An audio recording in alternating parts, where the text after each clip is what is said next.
Hello, my name is Sean. Today, I'm going to explain the basics of an operating system so that you have an understanding of its desired purpose. We will be covering key concepts and definitions, whilst briefly touching upon the essentials of operating systems. So, what is an operating system? In simple terms, it is the chief program that manages all of the hardware and software. It has control of every process, file, section of memory, and device. It is very important, as it works as a middleman, making sure both hardware and software interact correctly.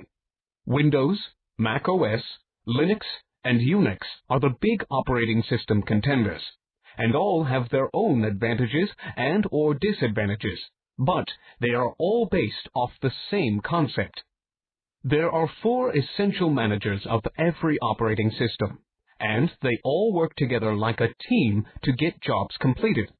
The operating system works as their boss and makes sure they are all working in harmony. The memory manager is in charge of the main memory. It scans every request for memory space and checks if it is valid. It allows allocation of memory spaces that are not taken up already. Memory spaces may need to be deallocated to free up space for other requests. The process manager decides how to allocate the brain of the computer, known as the central processing unit. It is necessary that the process manager keeps track of the status of each process. It has to handle jobs as they enter the system and manage each process that is associated with those jobs. The device manager monitors every device, channel, and control unit. It has to choose the most efficient way to allocate all of the system devices that are connected to the computer. USB sticks, printers, and external hard drives are examples of this. The file manager checks every type of file that is on the system. This means data files, program files, compilers, and installed applications. It sets permissions so that certain users can only see certain files.